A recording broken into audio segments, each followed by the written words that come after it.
विद्यार्थी मित्र हो नमस्कार. व्हेनेटर करिअर्सच्या ऑनलाईन प्लॅटफॉर्मवरती आपणा सर्वांचं मनपूर्वक स्वागत. विद्यार्थी मित्र हो, आपणास माहीतच आहे की या प्लॅटफॉर्मवरती आपण पोलीस भरती विषयक पूर्णपणे मोफत मार्गदर्शन देत आहोत. त्याअंतर्गत मी तुम्हाला मराठी व्याकरण हा विषय शिकवत आहे आणि मराठी व्याकरण या विषयाअंतर्गत आज आपण शिकणार आहोत वर्णमाला. वर्णमालेचा पहिला भाग आज आपण या लेक्चर मध्ये बघणार आहोत. या लेक्चर मध्ये वर्ण ही संकल्पना काय आहे, त्याचबरोबर वर्णमालेची आपण ओळख करून घेणार आहोत. त्यानंतर वर्णमालेविषयी अधिक माहिती दुसऱ्या भागात आपण बघणार आहोत. तर पहिल्यांदा आपण वर्ण म्हणजे काय एक कन्सेप्ट बघूया. तर बघा विद्यार्थी मित्रांनो, मराठीमध्ये एकूण 52 वर्ण आहेत. 52 वर्ण म्हणजे कोणते? हेच अ आ इ ई हे सर्व स्वर, त्याचबरोबर क ख ग घ च छ ट ठ यांनाच वर्ण म्हणतात. वर्ण कशाला म्हणतात? तर अ पासून औ पर्यंत किंवा अ आ पासून अगदी क्ष ज्ञ पर्यंत सर्व वर्ण आहेत. क्ष आणि ज्ञ यांचा सुद्धा अलीकडेच वर्णांमध्ये समावेश केलेला आहे. तर हे आहेत वर्ण. तर बघा आता आपण वर्ण ही कन्सेप्ट काय आहे, वर्ण ही संकल्पना काय आहे त्या आधी बघूया, नंतर मग या वर्णमालेकडे येऊया. तर बघा आता आपण बघणार आहोत वर्ण ही संकल्पना. वर्ण ही संकल्पना. तर बघा आता जी मी तुम्हाला वर्णमाला दाखवली, अ आ पासून ते अगदी क ख किंवा त्यानंतर पुढे क्ष ज्ञ पर्यंत जे सर्व वर्ण येत आहेत त्यांना आपण काय म्हणतो? वर्णमाला म्हणतो. तर त्यांना आपण वर्ण हेच नाव का दिलंय? त्यांना आपण वर्ण हेच नाव का दिलंय, दुसरं का नाव नाही दिलं? तर हे आपण बघूया, म्हणजे तुमची वर्ण ही कन्सेप्ट क्लिअर होईल. तर बघा वर्ण या शब्दाचा अर्थ आहे रंग. वर्ण या शब्दाचा काय अर्थ आहे? रंग. वर्ण म्हणजेच रंग. वर्ण म्हणजेच रंग. मग वर्ण म्हणजेच रंग. रंग म्हणजे इंग्लिश मध्ये आपण ज्याला म्हणतो कलर. वर्ण म्हणजेच रंग म्हणजेच कलर. तर असा अर्थ याला का दिला असेल? तर बघा समजून घ्यायला अगदी सोपं आहे की पूर्वीच्या काळी किंवा आता सुद्धा आपण जे बोलतो ते काय होतं? हवेत विरून जातं. आपण जे काय बोलतो ते हवेत विरून जातं. तर आपण जे बोलतो म्हणजे आपल्या तोंडातून जे मूलध्वनी बाहेर पडतात किंवा ध्वनी बाहेर पडतात ते हवेत विरून जाऊ नयेत म्हणून काय केले जातात? विशिष्ट रंगानं लिहून ठेवले जातात. रंगानं म्हणजेच काय? वर्णानं. कारण रंग म्हणजेच वर्ण किंवा वर्ण म्हणजेच रंग. तर बघा आपण जे बोलतो किंवा आपल्या तोंडातून जे ध्वनी किंवा मूलध्वनी बाहेर पडतात ते आपण बोलल्यानंतर हवेत विरून जातात. ते हवेत विरून जाऊ नयेत म्हणून ते मूलध्वनी काय केले जातात? विशिष्ट रंगानं म्हणजेच वर्णानं लिहून ठेवले जातात. म्हणून त्या मूलध्वनींच्या लिखित स्वरूपालाच आपण काय म्हणतो? वर्ण असं म्हणतो. मूलध्वनींच्या लिखित स्वरूपालाच काय म्हणतो आपण? वर्ण असे म्हणतो. तर बघा आता मूलध्वनी म्हणजे काय? आपल्या तोंडातून निघणारे आवाज. थोडक्यात तुम्ही एवढाच अर्थ लक्षात घ्या की मूलध्वनी म्हणजे आपल्या तोंडातून निघणारे आवाज. आपल्या तोंडातून निघणारे आवाज हे खरं तर मूलध्वनी असतात. बघा आता ह्या वर्णाची व्याख्या मी इथं केलेली आहे की आपल्या मुखावाटे उच्चारले जाणारे मूलध्वनी हवेत विरून जाऊ नयेत म्हणून विशिष्ट रंगाने म्हणजेच वर्णाने, विशिष्ट रंगाने म्हणजेच काय? तर विशिष्ट वर्णाने म्हणजेच विशिष्ट वर्णाने लिहून ठेवले जातात म्हणून त्यांना वर्ण असे म्हणतात. आता त्यांना रंग न म्हणता वर्ण का म्हणतात? तर वर्ण हा जो शब्द आहे तो संस्कृत मधला शब्द आहे.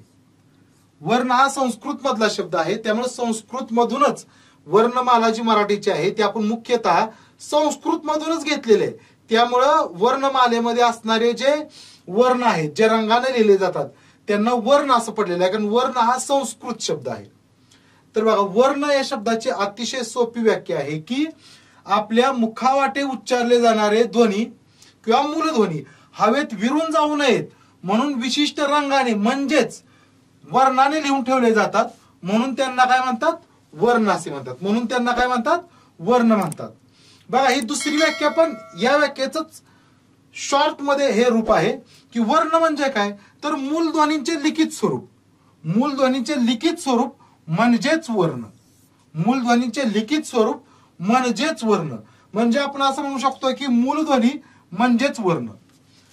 मूलध्वनींचे लिखित स्वरूप म्हणजेच वर्ण का, तर मूलध्वनी आपण लिहून काढतो, पण ते कशाने लिहून काढतो, तर विशिष्ट रंगाने लिहून काढतो. रंगाने म्हणजेच कशाने काढतो, वर्णाने लिहून काढतो. म्हणून मूलध्वनी जर रंगाने लिहून काढले किंवा वर्णाने लिहून काढले तर त्या मूलध्वनींनाच काय म्हणतात, वर्ण असे म्हणतात. मूलध्वनींनाच वर्ण असे म्हणतात. पोलीस भरतीला बऱ्याच वेळा प्रश्न येतो की मूलध्वनी म्हणजे काय, तर मूलध्वनी म्हणजे वर्ण. एवढं लक्षात ठेवलं तरी तुमचा एक मार्क्स फिक्स होऊन जाईल.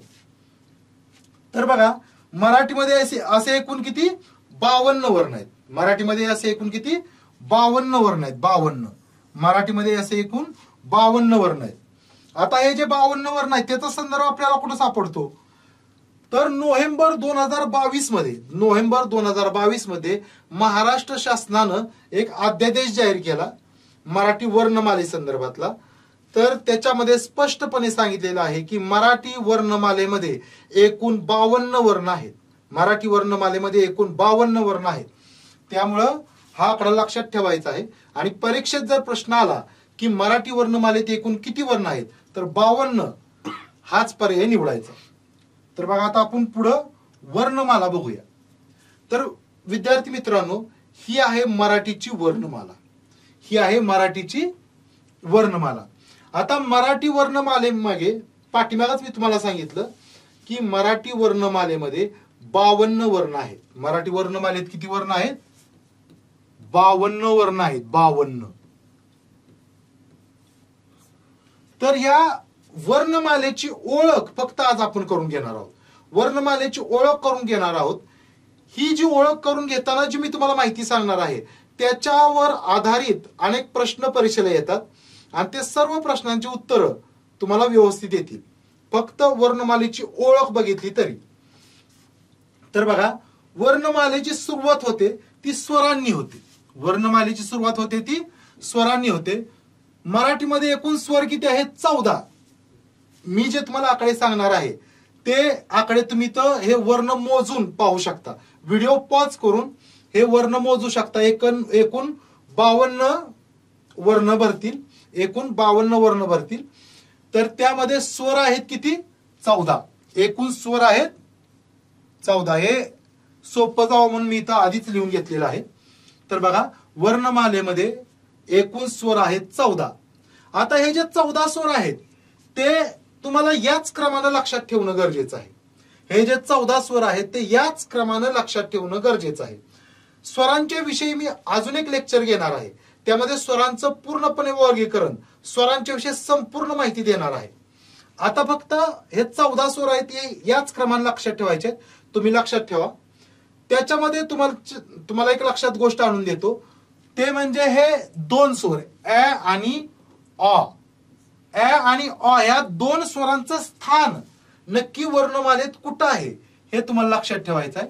कारण ए नंतर ए हा स्वर येतो आणि ओ नंतर अ हा स्वर येतो.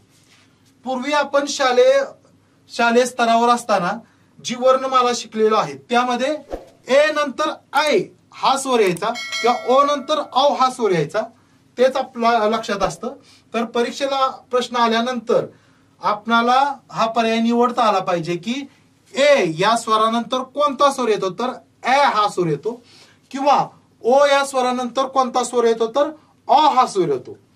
तर विद्यार्थी मित्रांनो, हे जे 2 स्वर आहेत ए आणि अ यांचा पूर्वी मराठी वर्णमालेमध्ये समावेश नव्हता. ए आणि अ या 2 स्वरांचा मराठीमध्ये पूर्वी समावेश नव्हता. 2009 मध्ये महाराष्ट्र शासनानं यांचा मराठी वर्णमालेत समावेश करून घेतलेला आहे. ए आणि अ यांचा कधी समावेश करून घेतलेला आहे बघा, ए आणि अ यांचा समावेश करून घेतलेला आहे 2009 साली महाराष्ट्र शासनानं करून घेतलेला आहे. पण ए आणि अ यांचा वापर आधीपासूनच काही व्याकरणकार करत होते. तर ए आणि अ यांचा समावेश मराठी वर्णमालेत करावा असं सर्वप्रथम सांगणारे जे व्याकरणकार होते त्यांचं नाव पण आपल्याला लक्षात ठेवणं गरजेचं आहे. तर त्या व्याकरणकारांचं नाव आहे अरविंद मंगरुळकर. अरविंद मंगरुळकर.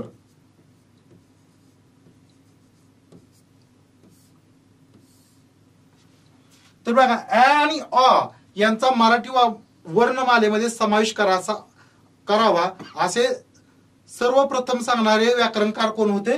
अरविंद मंगरुळकर.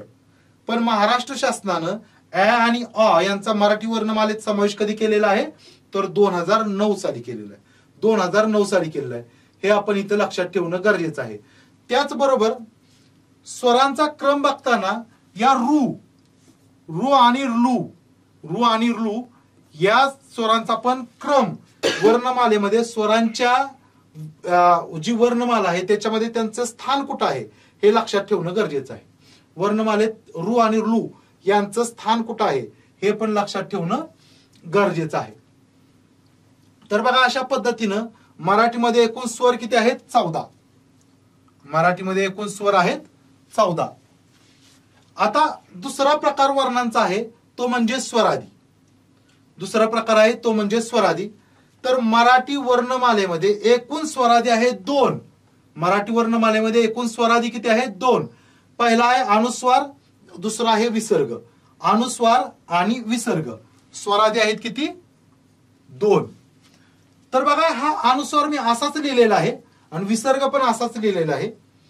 पण मुळात आपण जो शालेय स्तरावर अनुस्वार आणि विसर्ग हे शिकलेलो आहोत ते कसं शिकलेलो आहोत? तर अनुस्वाराला आपण अ वर अनुस्वार असा शिकलेलो आहे. किंवा विसर्ग आपण कसं शिकलोय? अ च्या पुढे विसर्ग आहा असं आपण शिकलेलो आहोत. तर असं का शिकलेलो आहोत? तर अनुस्वार आणि विसर्ग यांचं नाव काय लक्षात घ्या. यांचं नाव आहे स्वरादी. यांचं नाव आहे स्वरादी. तर स्वरादी म्हणजे काय? त्यांच्या नावातच त्यांचा अर्थ दडलेला आहे. तर हे अनुस्वार आणि विसर्ग यांचा आपल्याला स्वतंत्रपणे उच्चार करता येत नाही. अनुस्वार आणि विसर्ग यांचा आपल्याला स्वतंत्रपणे उच्चार करता येत नाही. यांचा उच्चार जर करायचा असेल तर त्यांच्या आधी कुठला तरी आपल्याला स्वर घ्यावा लागतो. अनुस्वार आणि विसर्ग यांचा जर आपल्याला उच्चार करायचा असेल तर त्यांच्या आधी कायमच आपल्याला कुठला तरी स्वर घ्यावा लागतो. उदाहरणार्थ इथं अनुस्वाराचा उच्चार करताना अ हा स्वर घेतलेला आहे. अ वर अनुस्वार याचा उच्चार काय होतोय? असा उच्चार केला तर आधी अ चा उच्चार होतोय, नंतर अनुस्वाराचा उच्चार होतोय. किंवा विसर्गाच्या पुढं विसर्गाच्या पुढे अच्या पुढे विसर्ग, अच्या पुढे विसर्ग असा उच्चार करताना पण त्याचा उच्चार कसा होतो? आहा असा उच्चार करताना आहा असा उच्चार करताना पण सुरुवातीला काय होतोय? अ या स्वराचाच उच्चार होतोय. अ या स्वराचा उच्चार होतोय. म्हणजे तुमच्या लक्षात आलं असेल की अनुस्वार आणि विसर्ग यांचा उच्चार करण्याच्या आधी कुठला तरी स्वर येतो म्हणून यांना काय म्हणतात? स्वरादी. कारण स्वरादीचा विग्रह काय आहे की स्वर आहे आधी. स्वर आहे आधी म्हणजेच प्रारंभी ज्याच्या असे वर्ण. ज्या वर्णांच्या आधी स्वर येतो, ज्या वर्णांचा उच्चार करण्याच्या आधी स्वराचा उच्चार करावा लागतो त्या वर्णांना काय म्हणतात? स्वरादी म्हणतात. आणि अशी स्वरादी किती आहेत? 2च आहेत. एक अनुस्वार आणि दुसरा विसर्ग. त्यानंतर आपण बघणार आहोत व्यंजने. तर बघा विद्यार्थी मित्रांनो, मराठीमध्ये व्यंजने आहेत एकूण 34. व्यंजने किती आहेत? एकूण 34 व्यंजने आहेत. 34 मराठीमध्ये एकूण व्यंजने आहेत 34. ही 34 कुठून कुठपर्यंत व्यंजने आहेत? तर ही व्यंजनांची सुरुवात होते क पासून ते ळ पर्यंत. क पासून ळ पर्यंत. बघा हे तुम्हाला समजावं म्हणून मी त्यांच्या प्रकारांची नावं पण इथं लिहिलेले. तर क पासून ळ पर्यंत एकूण व्यंजने आहेत 34. मग हे क पासून ळ पर्यंत त्यामध्ये ह पण येतं, ळ येतं. पण या 34 व्यंजनांमध्ये क्ष आणि ज्ञ येत नाही हे लक्षात ठेवा. क्ष आणि ज्ञ येत नाही कारण क्ष आणि ज्ञ ही काय आहेत? संयुक्त व्यंजने आहेत. क्ष आणि ज्ञ ही संयुक्त व्यंजने आहेत. त्यांचा व्यंजनांमध्ये समावेश होत नाही. तर आता आपण व्यंजनांच्या विषयी थोडं माहिती बघूया. तर एकूण व्यंजने आहेत 34. त्या 34 व्यंजनांपैकी बघा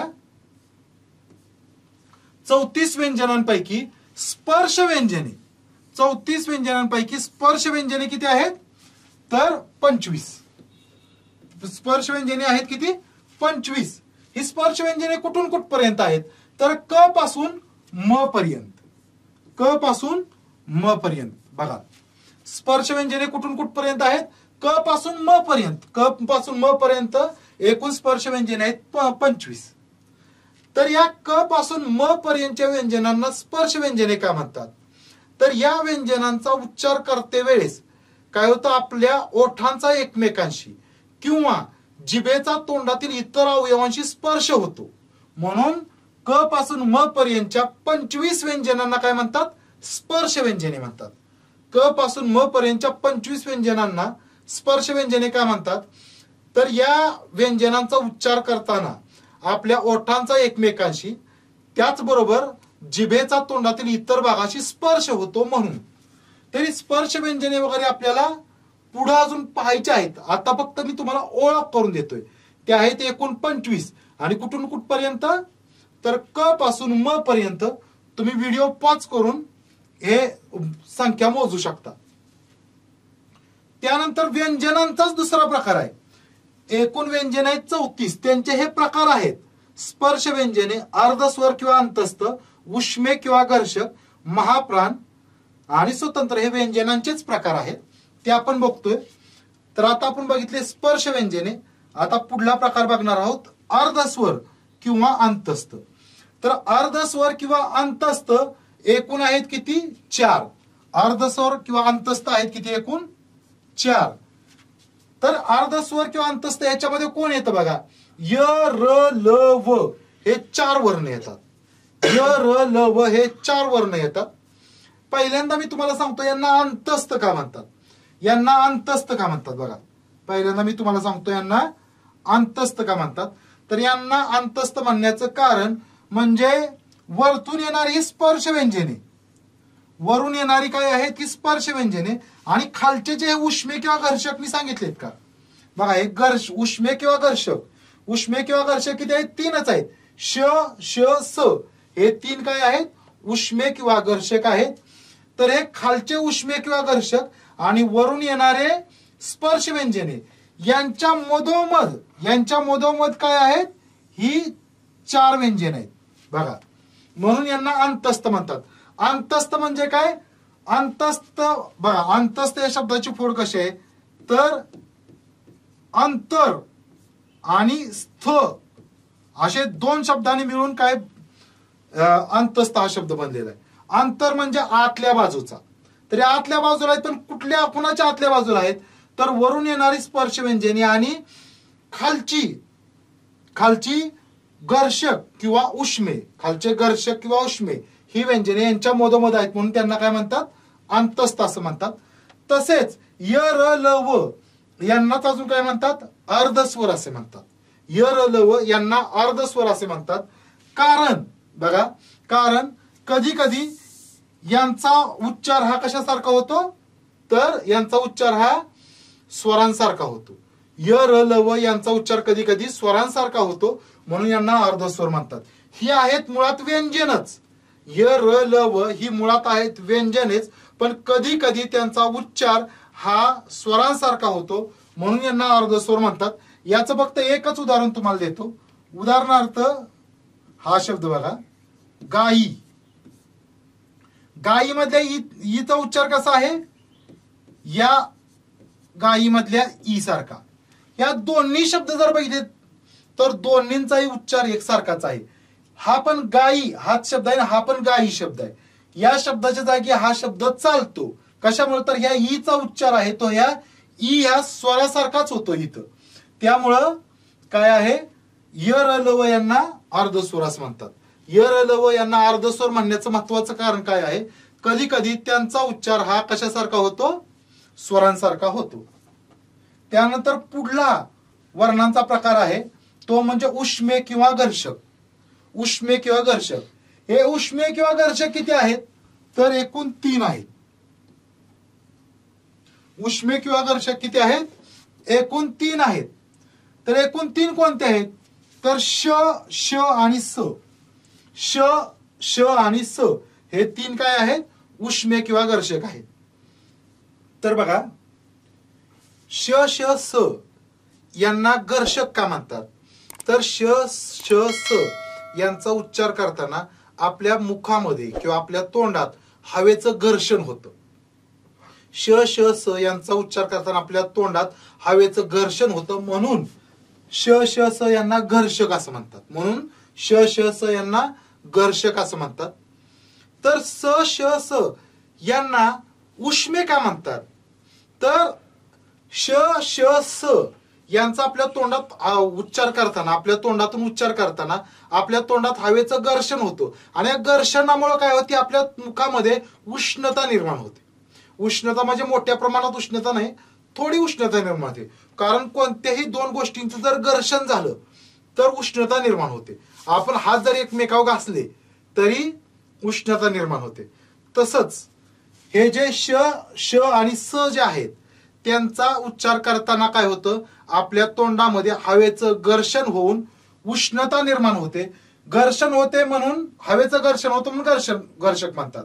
आणि हवेचं घर्षण झाल्यामुळे उष्णता निर्माण होते म्हणून यांना उष्मे असे म्हणतात. असे उष्मे किती आहेत? एकूण 3 आहेत. उष्मे एकूण 3 आहेत. त्यानंतर पुढला वर्ण आहे तो म्हणजे महाप्राण वर्ण. पुढला वर्ण आहे तो कोणता आहे? महाप्राण वर्ण. तर महाप्राण वर्ण आहे ह. इथं एकच मी लिहिलेला आहे ह. ह ला महाप्राण वर्ण म्हणतात. पण मराठीमध्ये ह हा एकटाच महाप्राण वर्ण नाही, हे लक्षात ठेवा. मराठीमध्ये ह हा एकटाच महाप्राण वर्ण नाही, तर मराठीमध्ये एकूण 14 महाप्राण वर्ण आहेत. किती? एकूण 14 महाप्राण वर्ण आहेत. तर महाप्राण म्हणजे काय हे आपण कन्सेप्ट व्यंजने शिकताना स्वतंत्रपणे बघणार आहोत. आता फक्त महाप्राण वर्ण किती आहेत? तर 14. ते कोणते? तर ह आणि ह ची छटा असणारे इतर 13 असे मिळून 14 आहेत. ह आणि ह ची छटा असणारे इतर 13 असे मिळून 14 आहेत. 14 महाप्राण वर्ण आहेत. आता बघा, अनेक विद्यार्थ्यांचं असं कन्फ्युजन होतं. अनेक विद्यार्थी असे बोलताना मी ऐकलेलं आहे की ह हा मुख्य महाप्राण आहे, ह हा मुख्य महाप्राण आहे असं बोलताना ऐकलेलं आहे. पण असं नाही. ह हा मुख्य प्राण नाही.